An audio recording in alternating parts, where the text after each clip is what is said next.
예, 마코 디지털 프로세스인데요.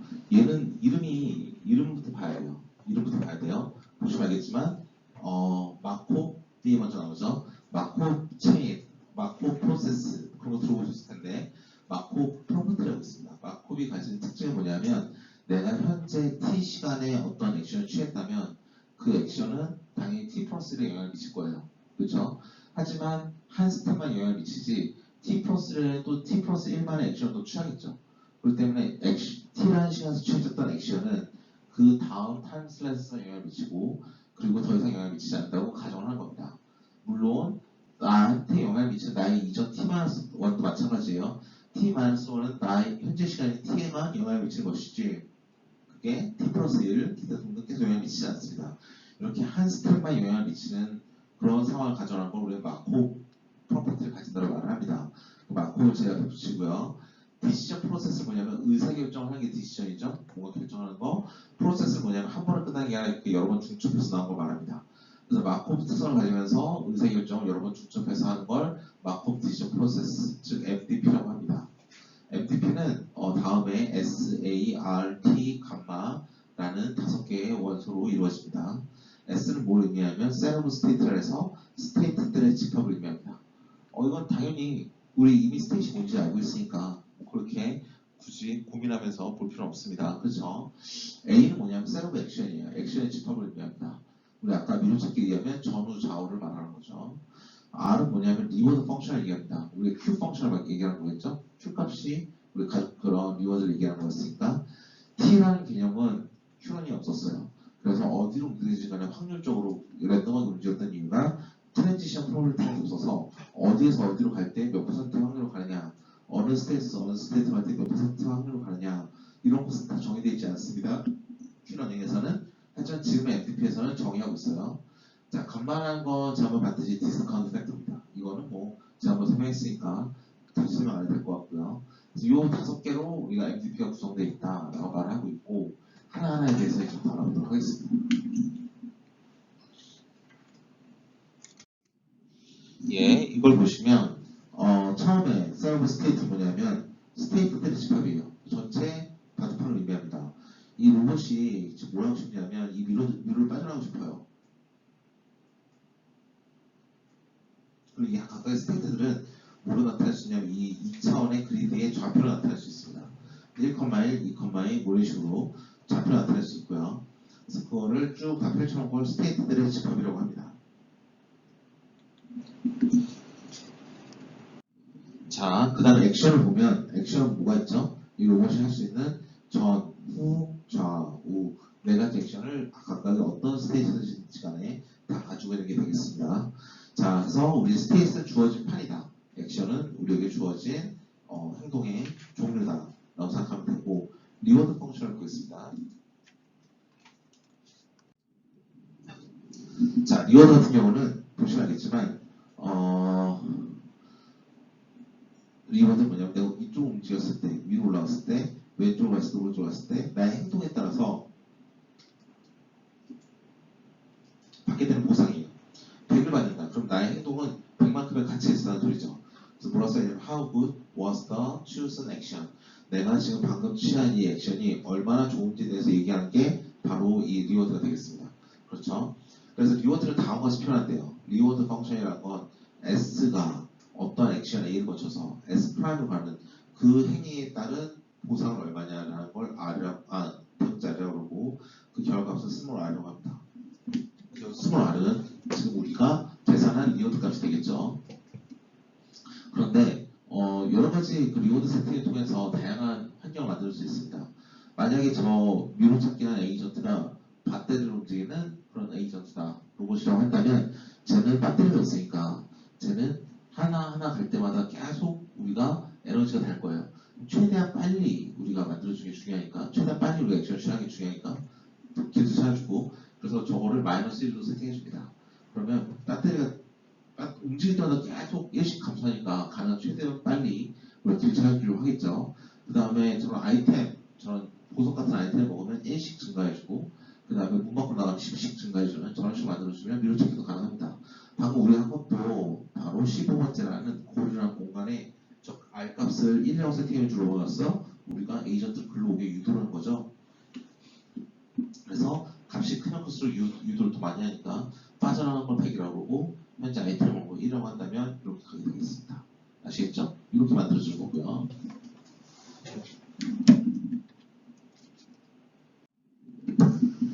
자, 우리가 그동안 없었던 트랜지션 프로퍼티라는 그런 개념입니다. 자, 원래 에이전트는 여기 있었어요. 그 에이전트가 얘는 왼쪽으로 갈 수도 있고 오른쪽으로 갈 수도 있고 위로 갈 수도 있습니다. 그렇죠? 그럼 우리는 얘를 왼쪽으로 갈 때에는 확률이 0.1이래요. 얘가 위로 가는 확률은 0.8이래요. 얘가 오른쪽으로 가는 확률이 0.1이래요. 즉 얘는 주어진 확률에 따라서 움직이는 거예요.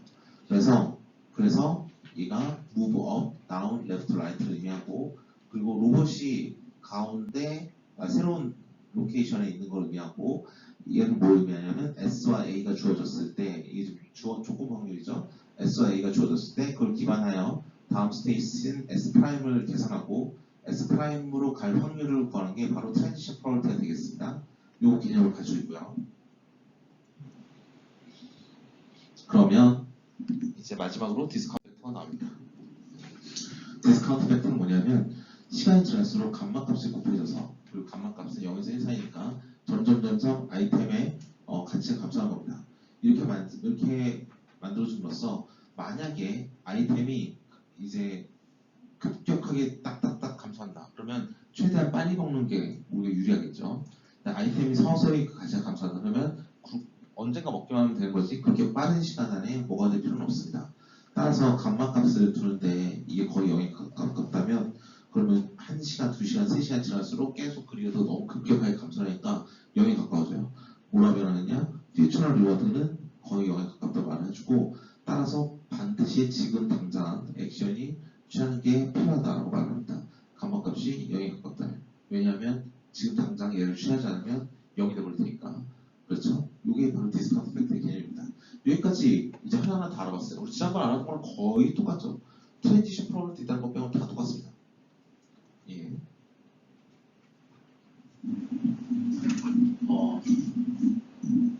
그래서 예, 이건 그렇게 뭐 어려운 건 아닙니다. 솔직히 어려운 건 아니죠. 예. 그렇습니다.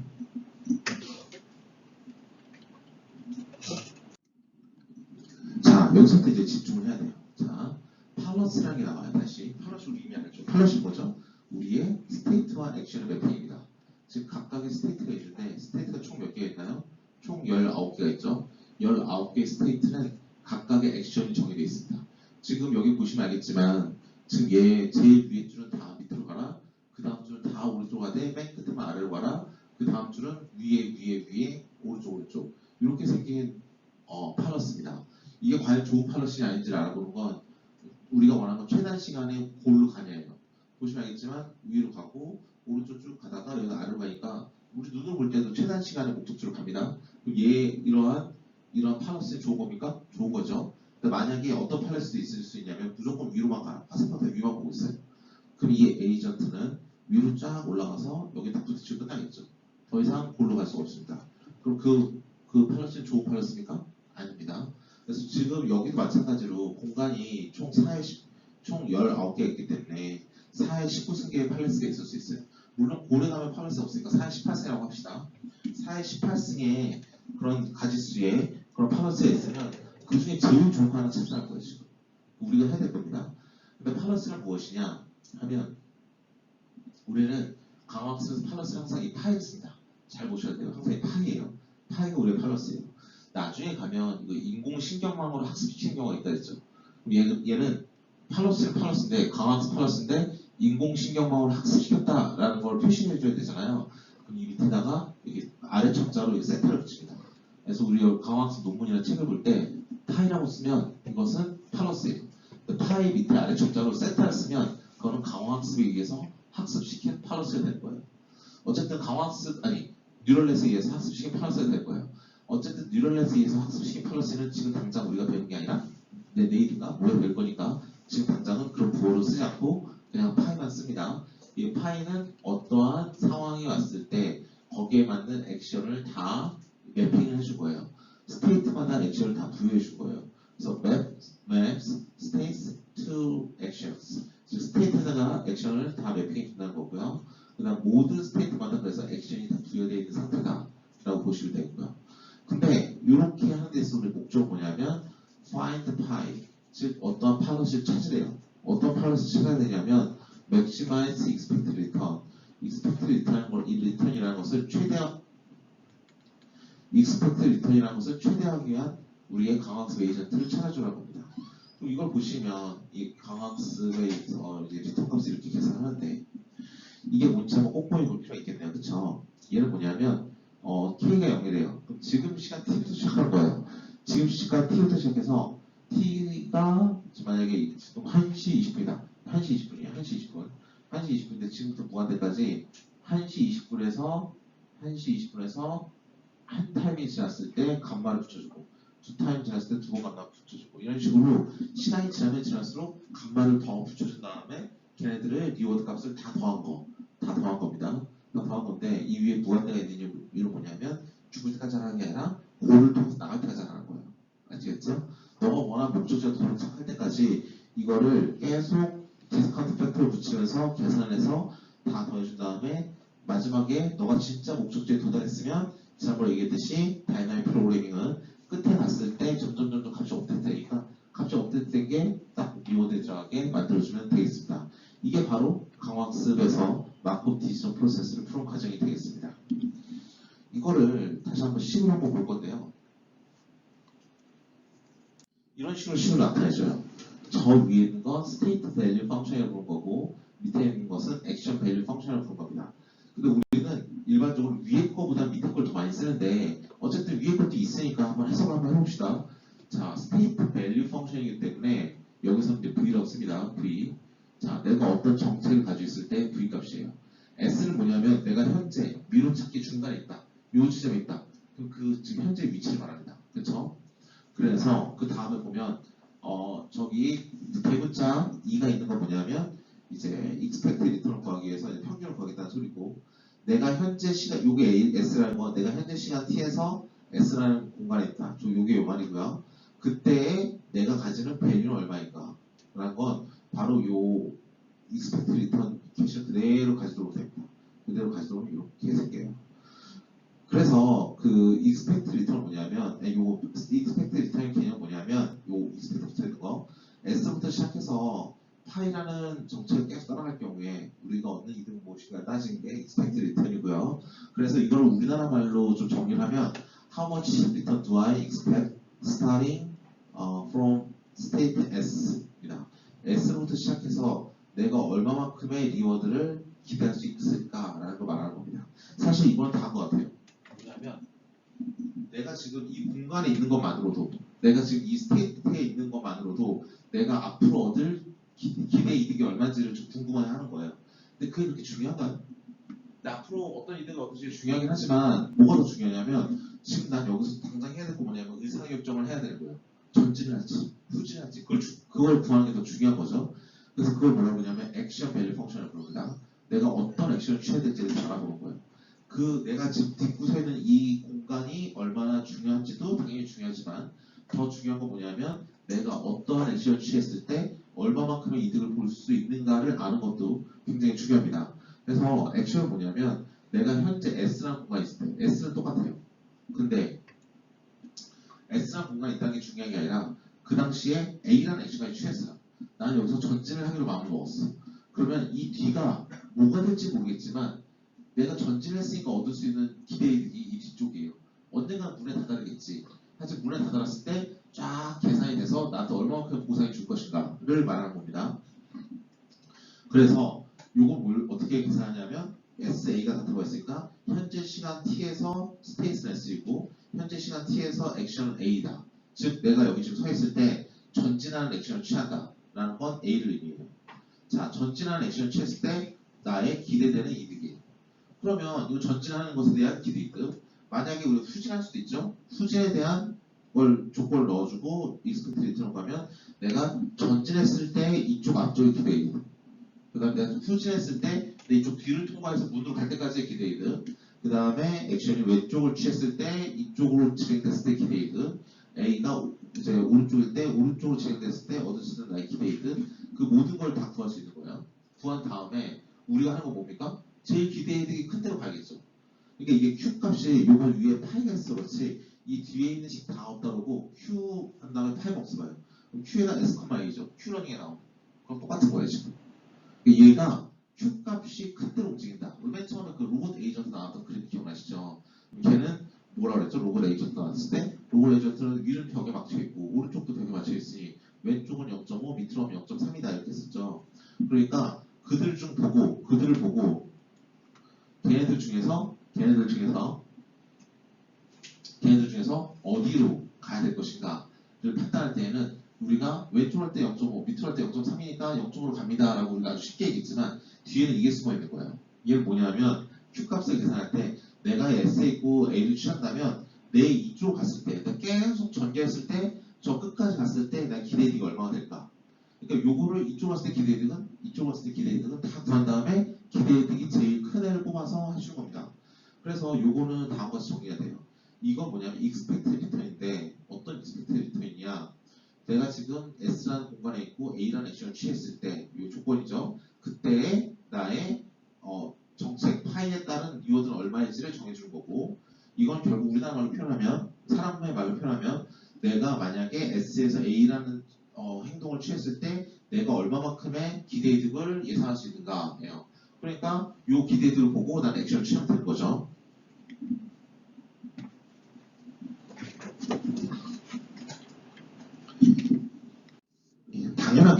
당연하게도 막 되게 어렵게 써있지만 우리 파이에다가 위에 별표를 붙이면 이게 옵티멀 팔러스를 얘기합니다. 제일 좋은 거. 우리가 찾은 제일 좋은 거를 저렇게 표현해요. 자, 그래서 우리가 이걸 expected return이죠. 우리가 저 현재 존재하는 공간 S에서 나의 팔러스가 파이일 때 그것에 근거한 나의 expected return을 구할 수 있는데 그 여러 가지 수많은 정책 중에서 요 expected return을 최대하게 만드는 정책을 구해달라라는 게 바로 우리가 말하는 최적의 정책입니다. 그래서 우리의 골은 is to find the optimal policy, 옵티멀 policy를 구하는 것이라고 말을 하고 있어요. 그런데 그 다음 문장이 중요합니다. 만약에 S와 A가 존재할 때 S 프라임으로 가는 트랜지션 프로버리티와 S가 A를 통해서 S 프라임으로 가는 데의 리워드 값을 다 알고 있다면 이거는 플래닝 문제다라고 써있습니다. 이거 뭐냐면 제가 지금 여기 바닥에 이렇게 사각형을 모눈종이 생겼거든요. 제가 여기 가운데에 딱 서가지고 하나하나 이렇게 스테이트를 밟아간 겁니다. 그러면 내가 이미 다 알고 있어. 나는 전진할 확률 30%, 왼쪽 확률 20%, 30%다 알고 있고 각각의 리워드도 각각의 스테이트마다 그걸 다 알고 있어요. 그러면 이건 이미 아직 시작을 해서 그렇지 시작하면 뭔가 랜덤한 게 하나도 없잖아요. 내가 문까지 갈 때까지 어떤 경로로 갈지는 이미 정답이 이미 있는 거야. 정답이 있는 거고 아직 계산 안 했을 뿐이야. 그쵸? 그러니까 얘는 내가 어디로 가야 될지에 대해서 계획이 이미 돼 있는 거야. 동쪽 계획법을 쓰면 바로 문제가 풀려버립니다. 아시겠죠? 그래서 이거 아까 동쪽 계획법 우리가 뭐 냅색 문제처럼 어떤 집안에다가 뭐 어떤 무게와 가치를 가지는 그런 것들을 다 가지고 있고 그 상태에서 뭐를 취사선택해서 15kg의 백을 다 채울 것인가 가장 가치가 높게 물건을 훔쳐올 것인가라는 문제를 똑같이 내가 어느 스텝 바이 스텝으로 갔을 때 어떤 방향으로 와서 어느 쪽으로 진행을 해야 내 미로를 찾아갈 수 있는가를 우린 이미 알고 있는 거예요. 랜덤이 하나도 없으니까 이미 딱 시작을 해서 시작하면 바로 답이 나옵니다. 그래서 그거를 다이나믹 프로그램을 구할 수 있어요. 이거는 정화식이기 때문에 다이나믹 프로그램 풀 수 있어. 그러면 다이나믹 프로그램 풀면 되죠. 이 어려운 거 없습니다. 예, 그리고 이런 것들은 다 벨만 이퀘이션에서 나왔습니다. 벨만이라는 사람이 여러분 예전에 대학교 다니실 때 컴퓨터 네트워크 수업을 들으셨으면 벨만 포워드 알고리즘 뭐 이런 거 배우셨을 거예요. 최단경로 찾는 거. 그런데도 하지만 벨만이라는 사람이 다이나믹 프로그램을 만든 사람 중에 한 명입니다. 그래서 이런 사람들이 했던 연구에 근거해서 우리는 이렇게 반복적으로 이렇게 액션을 취해 나가는 이 과정을 다이나믹 프로그램을 풀 수 있다. 그리고 끝나면 되는데 지난번에 얘기했지만 다이나믹 프로그래밍은 알고리즘 컴플렉시티가 슈도 폴리노미 아니라 문제 사이즈가 작을 때만 옵티멀리티를 개런티하는 게 폴리노미얼 타입에서 가능하고 만약에 문제 사이즈가 엄청 커지면 옵티멀리티를 개런티 하겠지만 시간이 엄청나게 많이 나간다. 따라서 그때 다른 방법을 찾아줘야 된다는 겁니다. 지금 이 시간은 딱 여기 마포티스 프로세스까지만 해도 오늘은 괜찮아요. 내일은 인공신경망을 복습을 좀 하면서 나중에 이 강화학습 에이전트를 어떻게 인공신경망을 집어넣을지에 대해서 논해야 되니까 내일은 아마 신경망 다 아시지만 조금 다시 리뷰를 한 다음에 그러면 이 강화학습 에이전트를 어떻게 신경망에 넣지? 라는 것에 대해서 이제 고민을 계속 하도록 하겠습니다. 어쨌든 지금의 오늘의 결론은 뭐냐면 MDP는 뭐다? MDP는 우리가 어떤 조건이 붙는다? 트랜지션 프로버리티와 리워드 값을 모두 다 알고 있다는 가정만이면 그냥 단일 프로그램을 풀 수 있는 가장 쉬운 강화학습 프레임워크입니다.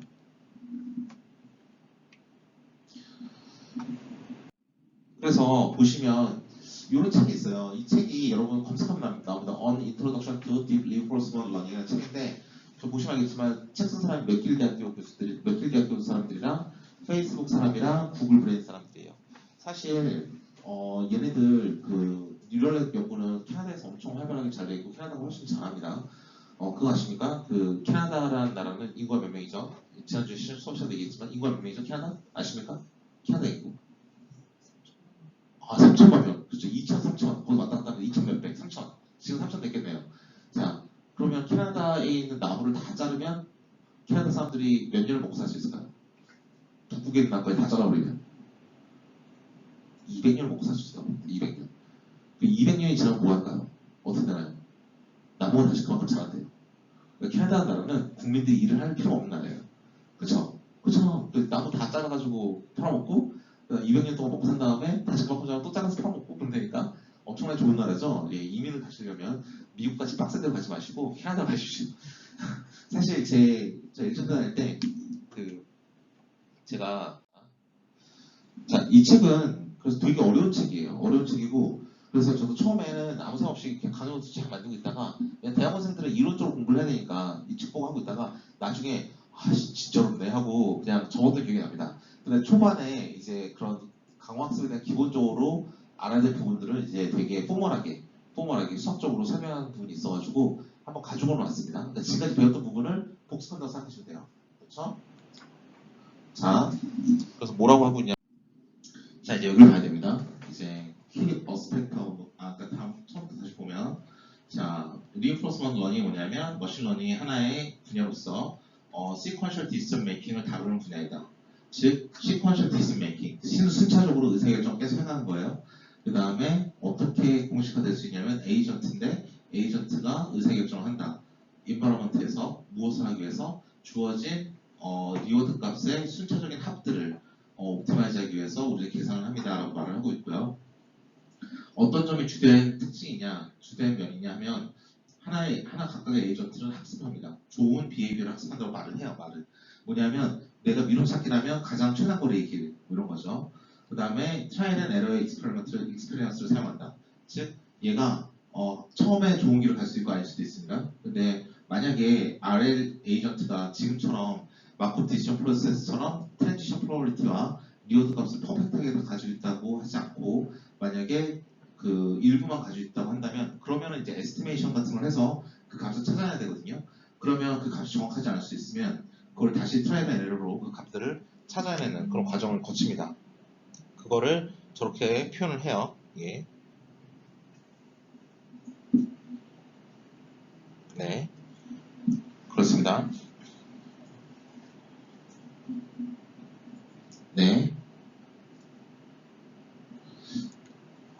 그래서 이 다음을 보시면 포멀 프레임워크라고 해서 우리가 어떻게 이제 수학적으로 포멀하게 만드느냐인데 이거는 우리가 이미 봤던 슬라이드입니다. 이걸 넘어가도록 하겠고요. 그쵸? 이전 장에 나왔던 슬라이드죠. 우리는 다시 한번 간단히 보볼까요? 일반적인 강화학습 문제는 discrete time, 그러니까 매 시간마다 딱딱 의사결정하는 discrete time stochastic control이다. 즉, 지금 현재 마코비랑 똑같은 의미라고 했죠. 지금 현재의 의사결정은 다음 한 타임에서만 영향을 미치고 다음 한 타임에서의 또 의사결정 그 다음에서만 영향을 미치고 이게 체인처럼 엮여가는 게 스토캐스틱 컨트롤이라고 보시면 되고요. 컨트롤이라는 건 의사결정 뭐 할지 내가 제어하기 때문에 그런 말을 쓰고요. 프로세스라는 말을 쓰는 건 뭐냐면 한 번에 끝나는 게 아니라 계속 이게 맞물려서 진행이 되기 때문에 이런 말을 씁니다. 그래서 에이전트는 바로 인바이러먼트에서 등장하는데 에이전트는 S0라는 스테이스에서 시작을 해서 그 다음에 또 오메가 제로라는 이제 주변의 환경을 관찰을 한 후에 나는 이제 액션을 시작합니다. 그래서 매 시간 t마다 어떤 액션을 취하냐면 이런 액션을 취하는데 어떤 이 액션을 취하는 근거는 뭐냐면 리워드를 획득하고 그 다음에 그 액션을 가지고 S of T 플러스 1으로 새로 진입을 하고 거기서의 T 플러스 1이었으면 거기에 해당하는 옵저베이션 환경을 또 모니터링 함으로써 계속 이런 과정을 반복한다는 거예요. 밑에 그림을 보시면 에이전트가 있는데 이 인바이런먼트를 보고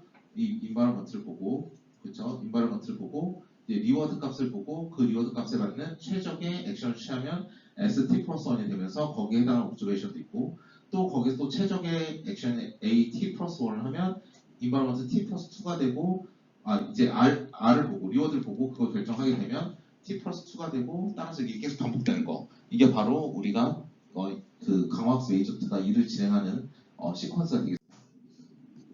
근데 우리 지금 마콥 디시전 프로세스를 해서 마콥이란 말을 썼는데 마콥이란 말은 뭐라 그랬죠?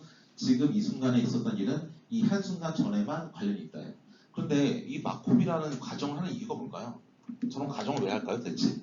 그냥 두 타임 전에도 연관이 있다 이렇게 말이 되잖아요. 좀 더 정확하게 하려면 뭐 세 타임까지는 봐줘도 된다 이렇게 할 수도 있잖아요. 근데 굳이 저렇게 쓰는 이유가 뭘까요?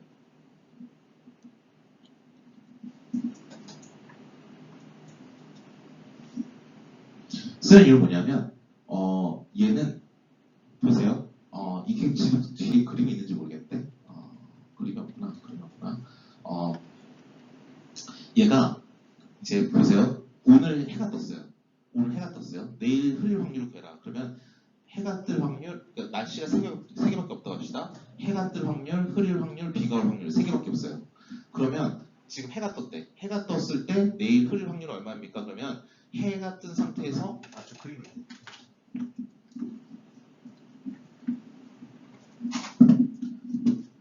자 여기 해가 뜰 확률, 여기 비가 올 확률, 여기 흐릴 확률 이렇게 썼어요. 그러면 오늘 해가 떴는데 내일 흐리다. 확률은 50%, 30%, 0.3. 근데 오늘 해가 뜨면 내일 또 해가 뜰 확률은 50%. 이렇게 쓸 수 있겠죠? 다시 해가 뜬 거니까. 근데 해가 떴는데 내일 비가 올 확률은 0.2%. 날씨가 3개밖에 없다 했으니까 요 3개 안에서 돌아야 되니까 다 합하면 1이 돼야 되겠죠? 그쵸?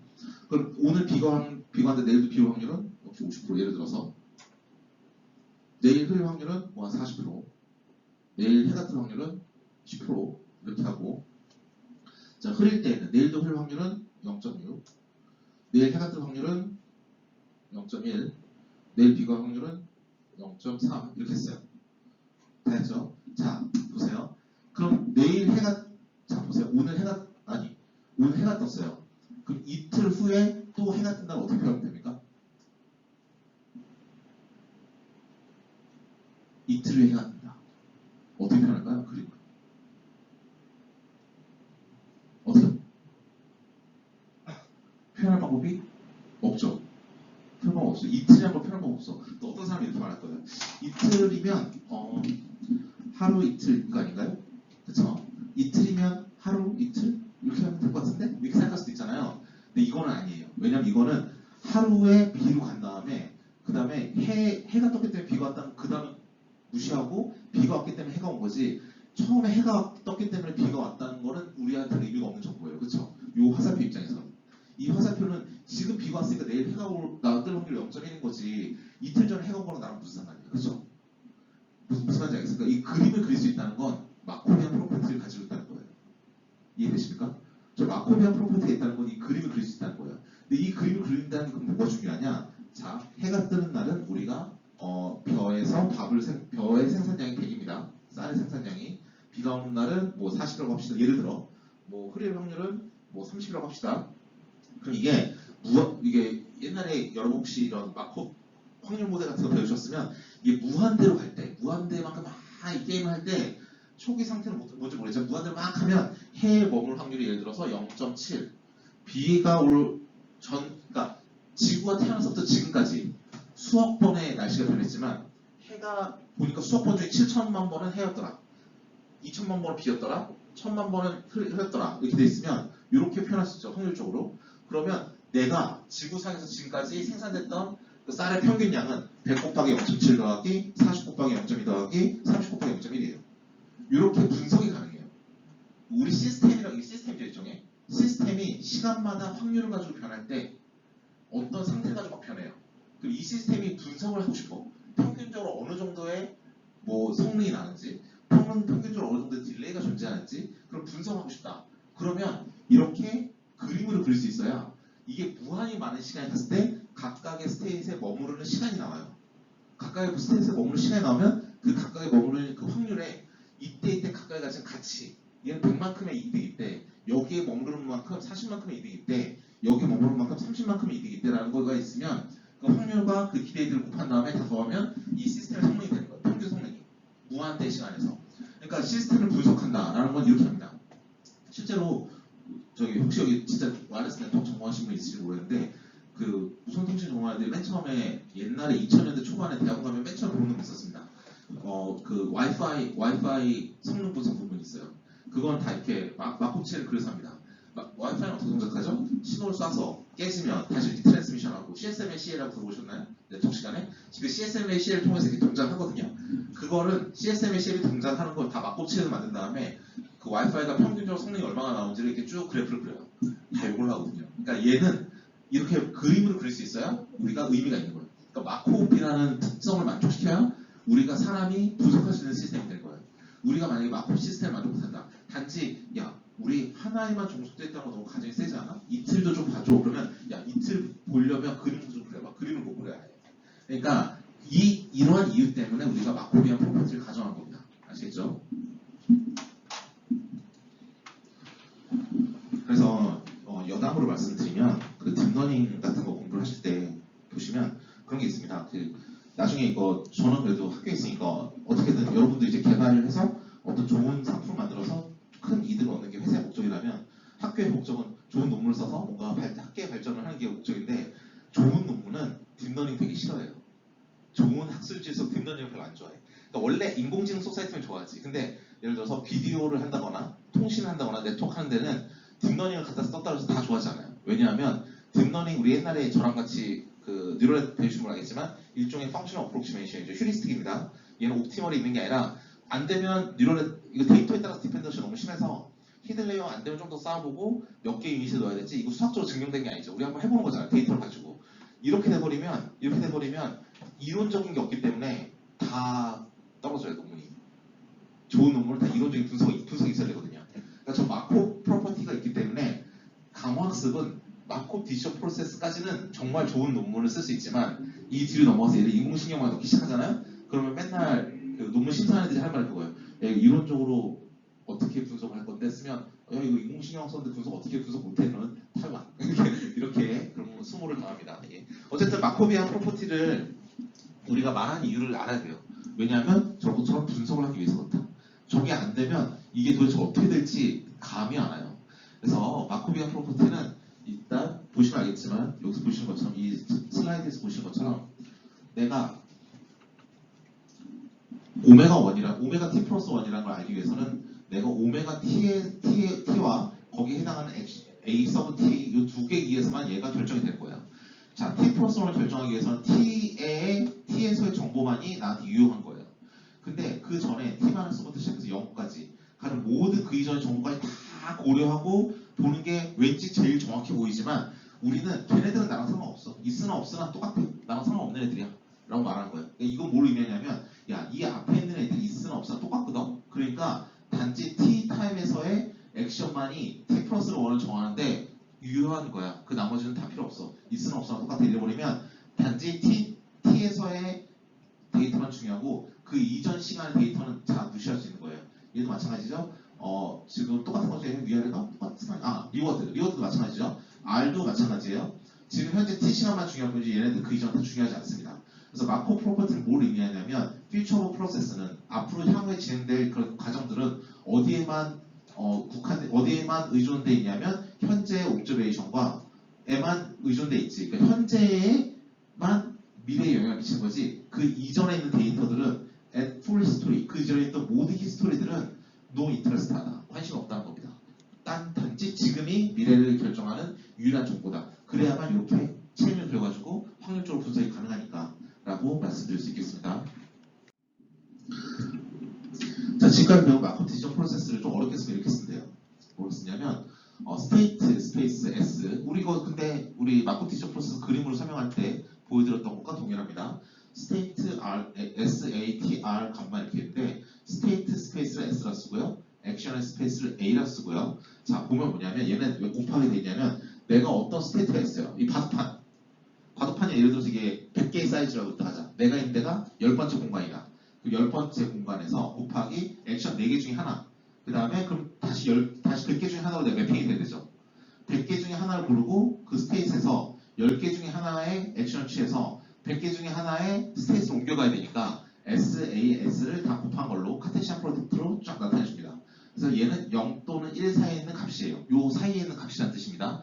이 대괄호를 했으니까 0이 될 수도 있고 1이 될 수도 있어요. 소괄호를 했으면 0이 안 되고 1도 안 된다는 소리인데 대괄호를 했다는 건 뭐냐면 0도 되고 1도 될 수 있다는 겁니다. 그런데 요 100 곱하기 10 곱하기 100 이래버리면 자 100개의 공간에서 각각의 공간마다 10개의 액션을 취할 수 있고 그거에 의해서 100개의 공간으로 갈 수 있어요. 예를 들어서 내가 100개의 공간 중에 제일 첫 번째 공간이야. 나는 10개 중에 하나 액션을 취할 수 있어. 근데 그 중에 첫 번째 액션이야. 근데 난 첫 번째 액션을 취해서 나머지 100개 중에 하나로 간 거죠. 근데 그 개만 확률이 존재하고 나머지 다 0이겠죠. 못 가는 거니까. 그러니까 0이라는 값을 가질 수 있어야 돼요. 이해되십니까? 그렇게 해서 모든 걸 다 고려해주면 100 곱하기 10 곱하기 100만큼의 문제 사이즈가 될 거예요. 10만 개의 문제 사이즈가 되는데 대부분이 다 0이겠지.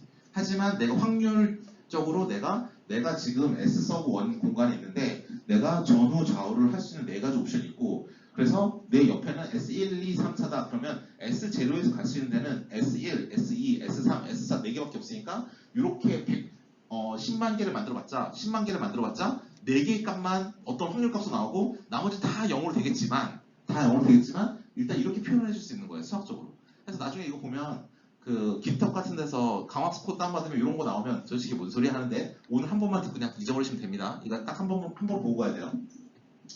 예, 그래서 이게 텐션 펑션을 부른다라고 하고 있고요.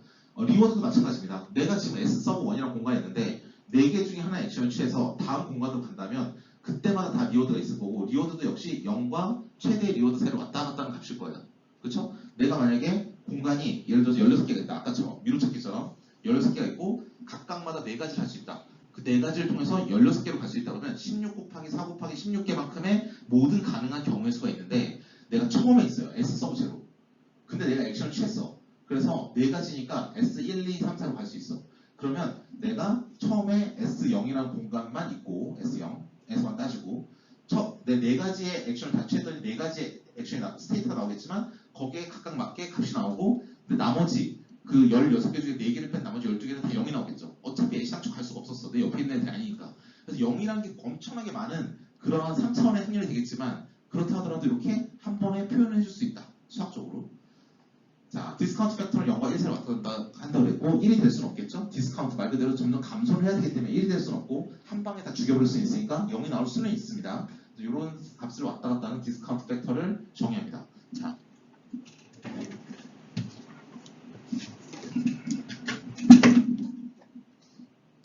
자, 마코 프로퍼티를 보시면 마코 프로퍼티를 하면 MDP는 full 자 보세요. The system in definition 마코 티셔 프로세스 그걸 뭐 의미하냐면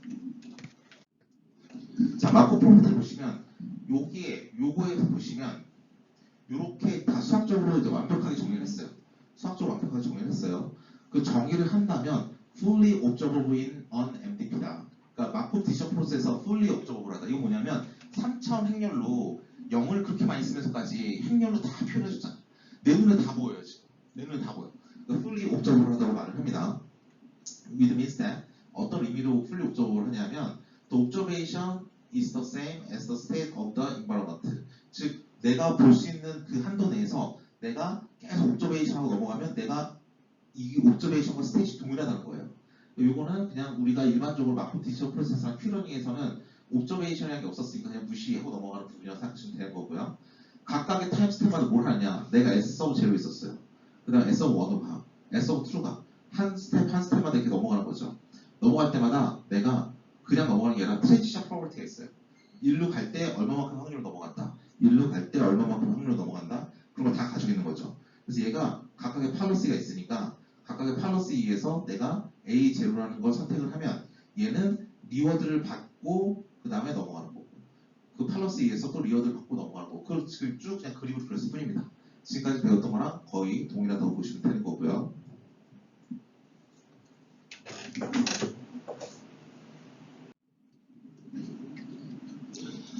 자, 뭐 여기서부터는 이제 되게 어려운 거니까 그냥 이런 게 있다라고 보시면 됩니다.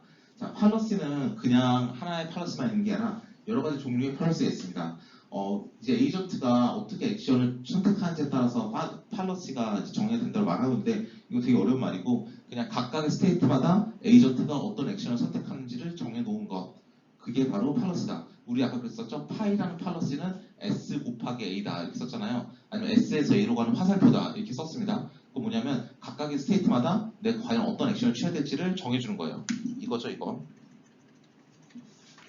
요거죠 요거 스테이트마다 어떤 액션을 취할지 정해준다. 각각의 스테이트를 다 액션과 매핑해놓은 거 요겁니다. 근데 간혹가다 뭐가 있냐면 요 스테이트에 있는 액션이 이렇게 딱 정해진 게 아니라 확률적으로 정해질 때도 있어요. 확률적으로.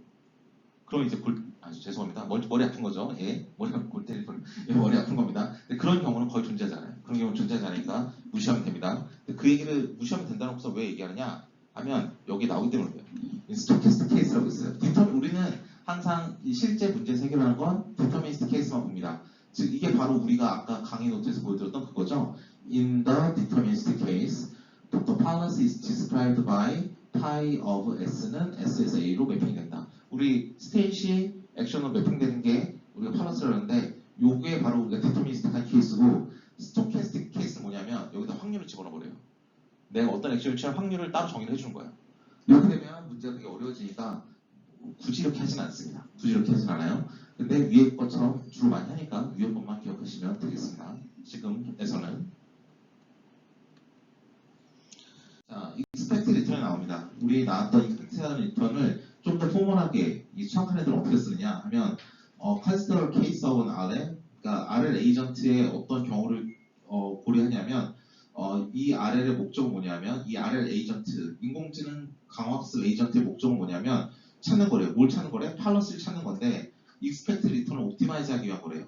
즉 요게 우리 익스펙트 리턴인데 보시면 알겠지만 현재 상태 T에서 나는 S에 존재하고 이러한 팔러시를 가지고 있다 라는 게 주어진 조건이에요. 이 바가 주어진 조건이죠. 그 상태에서 내가 지금까지 목적지로 갈 때까지의 계속 리워드를 디스카운트 팩터를 고려하면서 다 더해주면 그게 바로 이 상태에서의 우리가 원하는 익스펙트 리턴이다 라고 말할 수 있습니다. 그렇죠?